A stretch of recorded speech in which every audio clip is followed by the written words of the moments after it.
네, 다산에드 전병 7원장입니다. 자, 전기 설비 요약에 대해서 간단하게 한번 정리 쭉 해보도록 하겠습니다. 자, 일단 전선의 구비 조건이죠. 자, 전선이 갖춰야 할 조건. 이 조건에 뭐가 있을까요? 일단 전기가 잘 통해야 되겠죠. 도전율은 크고요. 그 다음에 튼튼해야죠. 기계적 강도도 커야 됩니다.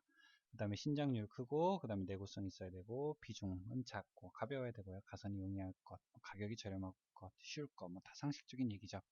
전선을 실제로 고를 때에는 허용 전류를 보고서 가장 많이 고르죠. 그래서 이 전선이 과연 얼마만큼 견딜 수 있는가 하는 것을 허용 전류라고 하게 되는데, 허용 전류를 보고 고르고, 그 다음에 기계적 강도, 그 다음에 전압 강하를 우리가 선정 조건이라고 이야기하게 됩니다. 허용 전류라고 하는 것은 안전하게 흘릴 수 있는 최대의 전류를 이야기하죠.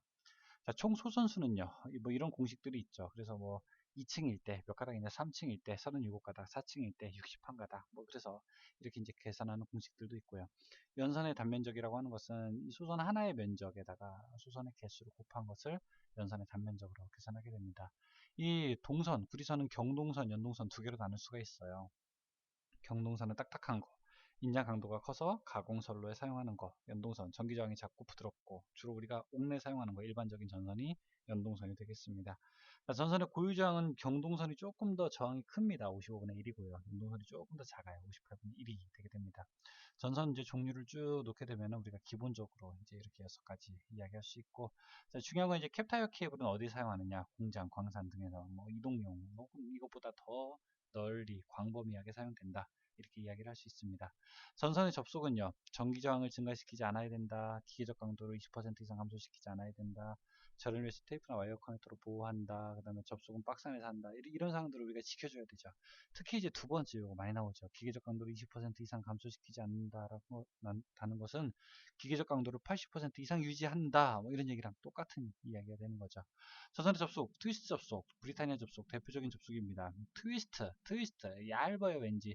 A6스퀘어 이하인 것에서 사용하고 브리타니아 왠지 굵어요. 10스퀘어 이상인 것에 사용을 하게 됩니다. 쥐꼬리 접속은 박스 안에서만 접속하는 것으로서 둘에서 세 가닥을 꼬아서 커넥터를 사용하게 되죠. 자, 전선의 병렬 사용일 때는요.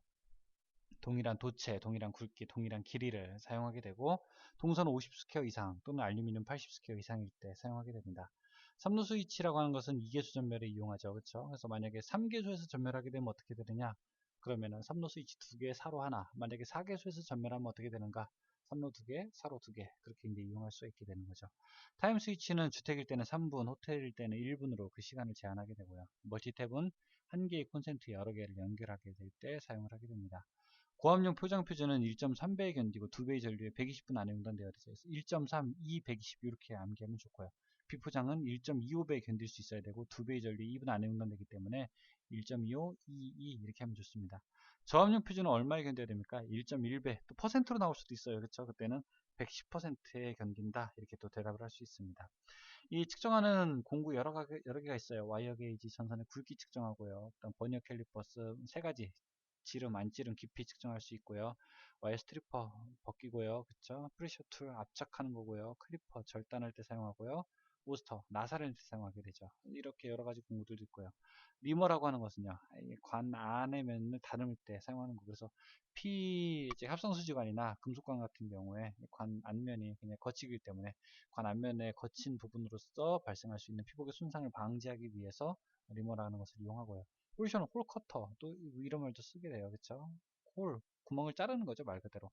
자, 스프링 와셔 단자의 전동기가 아니라 진동기구죠. 그쵸? 진동기구의 단자에 전선을 접속하는 것을 우리가 스프링 와셔다라고 이렇게 이야기를 할 수 있습니다. 다음에 링 리드셔. 자, 링 리드셔. 노가웃의 직경이 큰 경우에 사용하는 거. 저렴 부싱, 뭐 로크너트, 그렇죠? 유니온 커플링, 그다음에 어스테스터, 뭐 이런 것들이 있습니다. 자, 절연저항 측정할 때는 매거 사용하게 되고요. 자, 이제 본격적으로 우리가 관의 배관 공사 한번 알아볼까요? 배관 공사할 때 지지점 이거 꼭 외워야 됩니다. 애자 2m, 급속관 2m, 합성수 시간 1.5m, 가유전선관 1m, 덕트 3m, 라이팅 덕트 2m, 케이블 2m, 캡타이어 케이블 1m, 공용모드 1m. 근데 그거 그냥 외우면은 외우기 쉽지 않아요. 그쵸? 외우기 쉽지 않아요. 저는 뭐 강의를 하니까 외워지게 됐는데 자동으로. 여러분 외울 때에는 이게 어떤 게 좀 튼튼한가 이것부터 생각해야 돼요. 튼튼한 건 조금 더 멀리 떨어져 있어도 되는 거고, 좀 흐물흐물한 거, 가요전선관, 케이블, 이런 것들, 이런 건 어때요? 이런 거는 촘촘하게 해야 된다고요. 그렇죠? 1m인 거. 금속 덕트는 굉장히 튼튼하잖아요. 그렇죠? 3m. 그리고 금속관이 2m. 이런 것들은 다 그래서 간격을 그런 것들 조금 생각하시면서 외우면 좋습니다. 자, 애자라고 하는 것의 구비 조건은 일단 전기가 안 통해야 되고요. 그 다음에 그렇죠? 뭐 타지 않고 그 다음에 물에도 잘 견뎌야 됩니다. 애자공사의 이격거리는 이제 전선 상호간은 전압에 관계없이 다 6cm예요. 근데 전선과 조형제, 조형제라고 하는 것은 건축물을 이루는 재료입니다. 400V 미만일 때는 2.5, 400V 이상일 때는 4.5가 되는 거죠. 금속 전선관의 종류는 후강 전선관이랑 뭐 박강 전선관 이렇게 돼 있어요. 후짝 박홀이라고 해서 후강 전선관은 짝수, 박강 전선관은 홀수 이렇게 나타낼 수 있죠. 곡률 반지름은요 6배 이상 되어야 되는 거고요. 만약에 곡률이 3개소는 초과할 수 없습니다. 콘크리트에 매입할 때는 1.2mm 이상을 매입해야 되고요. 자, 전자적 불평형을 방지하기 위해서 만약에 금속관의 왕복도선을 같은 관에 삽입하여야 하고요. 그 다음에 전선의 굵기가 서로 다른 경우에는 32%까지 전선을 넣을 수 있습니다. 사실 그렇지 않을 때에는 최대 48%까지 제어회로 용선일 때는요. 일반일 때는 40%까지 전선을 넣을 수가 있게 되는 거죠. 이 금속관은 전도체이기 때문에 접지가 굉장히 중요하게 되죠. 400V 미만일 때는 3중 접지, 400V가 넘을 때는 특3중 접지를 사용하게 됩니다. 그 다음에 경질 비닐관은 두께가 2mm 이상인 것을 사용하고요. 만약에 10스퀘어를 초과할 때는 연선을 사용하게 됩니다. 이거는 금속관도 마찬가지예요. 커플링 삽입 깊이는 외경의 1.2배인데 접착제를 본드를 칠한다고 하면은 조금만 넣어도 돼요. 0.8배만. 금속재 가해전선관일 때는요 0.8mm 이상인 것을 사용하게 되고 이 커플링 서로 결선할 때 하는 건데 관을 서로 연결하는 거 가요전선관끼리 접속할 때는 스플릿 근데 가요전선관이랑 금속관이다 라고 하게 되면 이때는 컨비네이션 커플링을 사용하게 됩니다. 금속 덕트일 때도요 몇 가지 규정이 있죠. 3m 이하로 한다 그 지지 간격 첫 번째 이야기가 나오거든요. 뚜껑은 쉽게 열리면 안 된다. 그럼 덕트 끝부분은 반드시 막는다. 쥐 들어갈까봐. 절연 전선을 사용해야 되고 덕트 전선의 접속점을 만들어서는 안 된다. 이 전선의 접속점을 만들지 않아야 된다는 얘기는 이 금속관이라든지 합성수지가 다 똑같아요. 그 다음에 단면적의 총합 굉장히 작죠. 20%예요. 근데 제어회로 넣을 때는요 50%까지 넣을 수 있습니다. 이것도 역시 접지 중요하게 되는데 400V 미만일 때는 3종, 400V 이상일 때는 특3종 접지를 하게 됩니다. 플러그인 버스 덕트는요 도중에 부하를 꽂을 수 있는 구조. 그래서 플러그인 이렇게 돼 있죠. 부하를 꽂을 수 있는 거. 플로어 덕트 바닥에다 까는 거죠. 사용전압 400V 미만이고요. 덕트의 부속품 두께, 뭐 합성수지 몰드의 배선은 사용전압 400V 미만일 거. 케이블의 곡률반지는 일반적으로 6배인데 케이블일 때는 단심일 때 8배까지 할 수 있습니다. 그리고 가요전선관이 시설과 제거하는 것이 자유로울 때는 그때는 3배 이렇게 예외 규정이 있죠. 캡타일 케이블은 2.5스퀘어 이상을 사용하게 되고요. 자, 이제 위험한 장소예요. 그렇죠? 폭연성 분진이나 가연성 가스가 있는 곳. 얼마나 위험합니까? 이때는 금속관을 사용해라. 가연성 분진이 있는 곳에서는 뭐 합금캐 뭐라고요? 다시 합금캐 뭐라고요? 합금캐 합성수지관 금속관 케이블을 사용해라. 위험물이 있는 곳도 역시 합금캐 이동전선은요. 2, 3, 4종 캡타이어 케이블을 사용해야 됩니다. 뭐가 안 돼요? 일종은 안 돼요. 다음에 화약률을 만약에 저장하는 곳이 있다면 그때는 원칙적으로 전기 설비하지 말고요. 조명 설비만 가능하게 됩니다. 그리고 사용하는 전압은 300V 이하. 뭐 무슨 얘기입니까? 조명만 사용하라는 얘기예요. 그렇죠? 그리고 당연히 거기에 설치하는 것도 전폐, 그 다음에 전폐형 계팩에서 화약률 저장소까지는 심지어 케이블을 사용해서 어떻게 지중선로로 해라 이렇게 돼 있죠. 흥행장, 극장, 영화관 뭐 이런 곳입니다. 사용 전압 400V 미만이고요. 그 다음에 각각의 전용 계팩이 및 과전류 차단기를 시설하여야 합니다. 전기 울타리 사용하는 곳은 250V 미만으로 해야 되는 거고 전기 울타리 사용 전압은 4스퀘어 이상의 경동선을 사용하고요. 교통 신호등을 사용할 때 300V 이하를 해야 되겠죠. 그다음 소세력 회로 뭐 이런 뭐 얘기들이 있습니다. 소세력 회로 근데 시험에 나온 적이 거의 없어요. 자, 전압의 종류는 우리가 세 가지로 나눌 수 있어요. 저압과 그 다음에 고압, 특고압으로요. 저압은 직류는 750V 이하, 교류는 600V까지고요. 고압은 이 둘을 넘고 7000 이하를 우리가 고압이라고 하게 되고요. 특고압은 7000 넘는 거를 특고압이라고 합니다. 22000, 154,000 이거 다 특고압입니다. 옥내전로 건물 안에서는요 사용전압 400V 미만으로 해야 되고요. 대지전압, 상전압은 300V 이하로 해야 됩니다. 또 특히 이제 접지가 제일 중요하죠. 접지 공사를 하는 이유는 제일 첫 번째 감전 방지예요. 물론 뭐 실외로 가거나 철탑으로 가거나 변압기로 가게 되면 다른 목적이 있지만 우리 주변에서 볼 수 있는 것은 감전 방지라고요. 그 다음에 고저압 혼촉 시 고압전류에 의한 감전의 방지, 뇌해 방지, 그 다음에 뭐 보호계전기 동작, 그 다음에 대지전압 상승 억제하는 것. 대지전압 상승이 아니에요. 상승하는 걸 억제하는 겁니다. 전화 접지저항과 접지선의 최소 굵기 이거 좀 다 외워야 되죠. 그쵸? 접지저항 10 일선지략 전류분에 150, 100, 10, 접지선의 굵기 6, 16, 그 다음에 3종은 2.5 이렇게 우리가 암기할 수 있습니다. 자, 1종 접지, 2종 접지, 3종 접지, 특3종 접지 간단하게 우리가 접지하는 공사하는 경우를 보게 되면요. 1종은 피뢰기, 특고 계기용 변성기 2차 외함, 그 다음에 주상변압기 2차 측, 그 다음에 400V 미만의 저압 기계기구, 네온변압기 외함, 그 다음에 400V 이상의 저압 기계기구의 외함, 풀용 수중조명 이렇게 볼 수 있습니다. 재밌는 거는 네온변압기 3종이에요. 풀용 수중조명 특3종이에요. 풀용 수중조명 뭐라고요? 특3종이에요. 풀장이 어디 있습니까? 특별한 집에 있죠. 네. 특3종이에요. 접지공사의 방법은요. 깊이 묻어야 됩니다. 지하 75cm 이상 깊이 묻어야 되고요. 그 다음에 혹시 지하 75cm부터 지표성 2m까지의 부분이 있다면 거기는 합성수지관 또는 이와 동등 이상의 절연 효력 및 강도를 가지는 몰드로 덮어야 됩니다. 그러니까 여기는 사람의 접촉 우려가 있는 곳이기 때문에 뭐 플라스틱이라든지 뭘로 하여간 커버를 하라는 얘기예요. 그 다음에 접지극에서 지표성 20cm까지 부분은 절연전선 캡타일 케이블을 사용해야 되고요. 그 다음에 접지선을 철주 등 이 철주, 그러니까 철 전봇대 역시 그냥 이 접지로 대지로 방전되는 전류가 다시 올라올 수 있기 때문에 그것을 막기 위해서 충분하게 이격을 시켜줘야 됩니다. 수도관로를 혹시 접지극으로 사용하고자 한다면 그때는 3옴 이하의 접지극으로 사용이 가능하게 되죠. 자, 절연 내력 시험인데요. 절연 얼마나 버틸 수 있느냐 하는 것은 우리가 10분간 테스트한다고 해서 10분간 시험이다라고 이렇게도 이야기를 하게 됩니다. 자, 조금 더 자세하게 본다면 절연 저항의 크기 한번 보죠. 절연 저항. 150V 이하일 때는 0.1, 150에서 300일 때는 0.2, 300에서 400일 때는 0.3, 400 초과일 때는 0.4죠. 근데 이거 우리가 어떻게 본다고 했었죠? 이거 외우는 거 아니에요, 그쵸? 어떻게 외우라고 했어요? 모르시나요? 외우는 거 아닌데 금방 탁 하면 알 수 있는데 모르시는 분들 본문 보세요. 본문. 그냥 이거 딱 보고서 요점 정리만 가지고 안 돼요. 본문 한번 보시면서 제가 어떻게 외우라고 했는지 그거 잘 보시면 금방 외우실 수, 뭐 외우지 않아도 다 알 수 있어요. 자, 전선로의 내압 시험. 7000 이하 할 때는 1.5배로 하게 되는데, 근데 1.5배 한 게 500보다 안 된다. 예를 들어 한 300이다 그러면 그냥 500으로 하는 겁니다. 그래서 최저 시험 전압을 이야기할 수 있죠. 자, 저압계획 시설은요. 부하전류 차단할 필요가 당연히 있는 곳에다가 하게 되는 거죠. 그렇죠? 과전류 차단기는 퓨즈나 배선류 차단기인데, 자, 고압 및 특별고압의 전로, 간선의 전원측이나 분기점. 그런데 이 시설하면 안 되는 곳이 있어요. 단상 3선식이나 3상 4선식의 중성선에다가는 절대 시설하면 안 되죠. 그리고 분기를 할 때는 반드시 3m 이내에 해야 되는데 이 그림 조금 참고해 보자고요. 원래는 3m 이내에 해야 된다고요. 그렇죠? 근데 여기서 사용하는 전기가 8m 이하의 길이일 때 8m 이하의 길이 그러니까 35%가 이 간선의 허용전류의 35%가 넘을 때는 8m 이하로 할 수 있습니다. 근데 만약에 이거 55%가 넘는다 라고 하게 되면요. 그때는 이거 뭐예요? 여기죠. 55%가 넘는다 라고 하게 되면요. 그때는 길이의 제한이 없게 됩니다. 이거 좀 그림이 좀 이상하네요. 그쵸? 8m 이하 이게 8m 이하. 그림 좀 뭐 잘못됐어요. 그쵸? 자, 다시 한번 제가 말할게요. 자, 원래 3m 이내에 돼야 되죠. 그쵸? 35%가 넘을 때는요. 35%가 넘을 때에는 8m, 8m 이하가 되는 거고요. 그 다음에 55%가 될 때는요. 그때는 임의입니다. 55%가 넘을 때 제한이 없어요.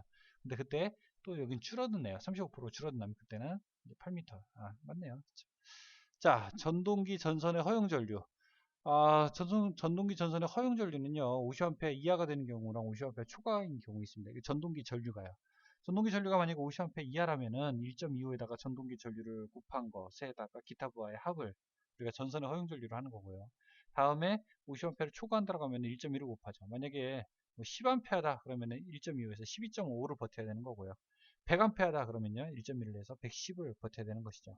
자, 누전 차단기는 어디 시설합니까? 150V를 초과하고 300V가 이하가 되는 곳에다가 우리가 혹은 뭐 습기가 있는 곳 이런 곳에다 우리가 누전 차단기를 시설을 하게 됩니다. 자, 가공인입선 6스퀘어 이상의 경동선을 사용하고 도로 횡단할 때 5m, 철도 6.5 이거 꼭 외우세요. 철도 외우세요. 철도.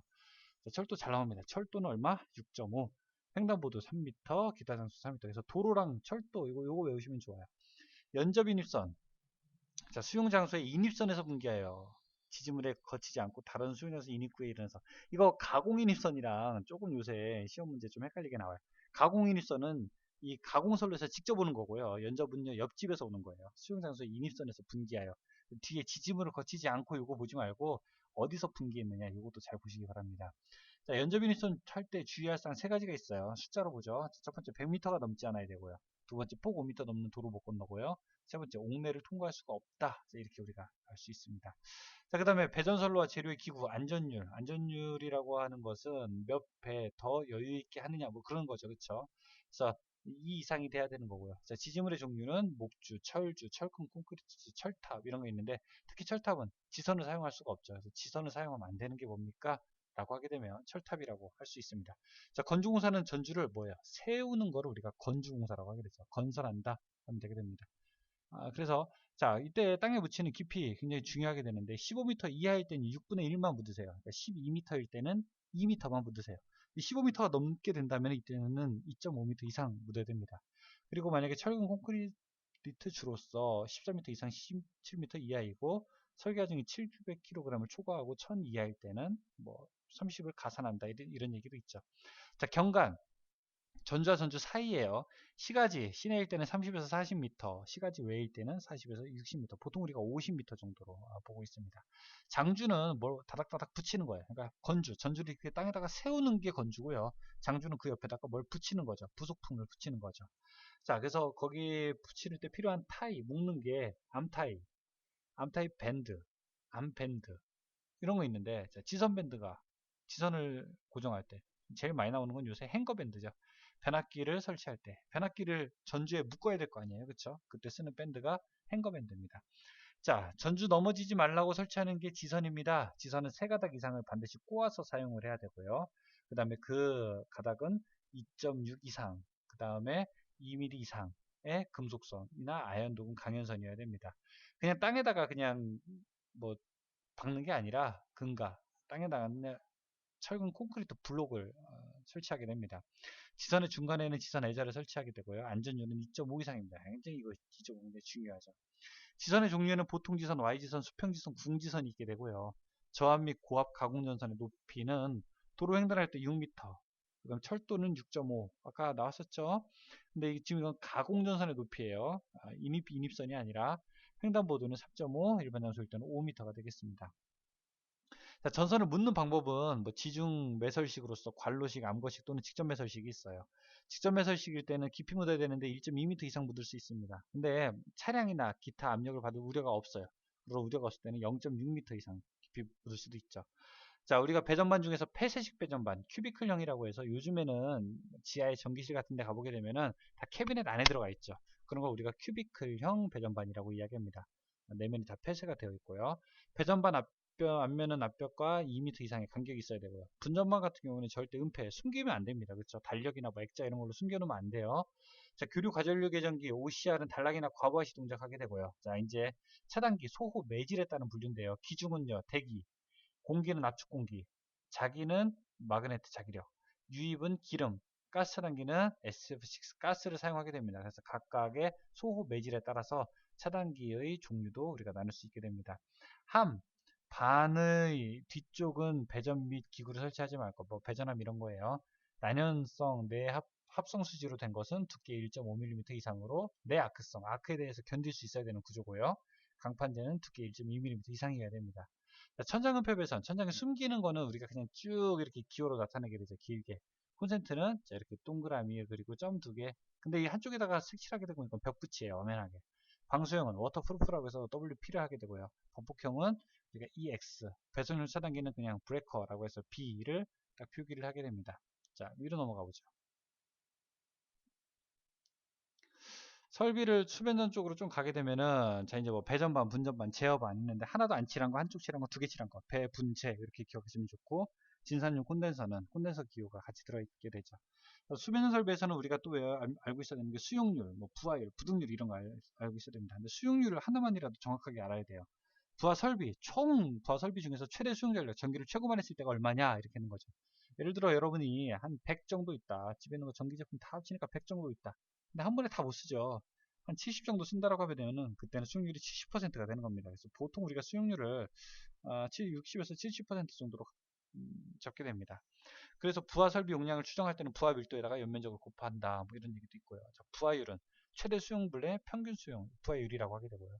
부등률은요. 합성 최대 전력. 이거는 서로 다른 용도를 가진 두 개 이상의 부하가 있을 때 뭐 그렇게 이야기하는 겁니다. 그래서 개개의 최대 수용 전력의 합에서 부등률입니다. 부등률은요 항상 1보다 커요. 그래서 자 기억하기. 부등률이 얼마냐? 라고 하게 되면 1보다 큰 거 딱 고르면 돼요. 근데 2는 또 넘기가 힘들어요. 2는 안 돼요. 그러니까 1보다 약간 큰 거, 1.05, 1.1 이런 거 딱 고르면 딱 좋습니다. 자, 건물의 종류에 따른 대응한 표준부하 일반적으로 이렇다는 거예요. 일반적으로 이런 곳이 이렇게 쓴다는 거예요. 물론 또 특별하게 쓰거나 별도의 공식이 있다면 그것을 사용하는 거고 이거는 뭐예요? 일반적으로 이렇다는 거예요. 학교 얼마? 학교 20. 그 다음에 주택, 아파트, 사무실 있는데 30. 그 다음에 공장, 사원, 교회 이런 데 얼마? 10. 자, 차단기. 아까 나왔었죠. 기둥 차단기, 유입 차단기, 진공 차단기, 공기 차단기, 가스 차단기. 각각 영어, 플레임 한번 쭉 보시고요. 그 다음에 조명으로 가게 되면은 광도, 발산되는 빛의 양. 그 다음에 광소, 그 다음에 광도, 그 다음에 조도, 뭐 휘도 이런 것들이 있습니다. 자, 전반 조명, 국부 조명, 뭐 이렇게도 이야기가 돼 있죠. 그 다음에 전반은 넓게 퍼뜨리는 거, 국부는 일부분만 아주 집중해서 하는 거. 거리 역제곱의 법칙도 있고요. 그렇죠? 그래서 이런 것들도 다 살펴보시기 바라겠습니다. 자, 여기까지 해서 전기 설비 간단하게 우리가 설명을 드렸는데요. 중요한 건 뭐라고요? 중요한 거. 이거는 요약일 뿐이라고요. 아셨죠? 그러니까 요약이니까 공부하신 다음에 재미삼아 보시고 여러분들 강의는 본 강의 많이 있으니까 그런 거 잘 한번 살펴보시기 바라겠습니다. 네, 감사합니다. 다산에드 전병칠 원장이었습니다.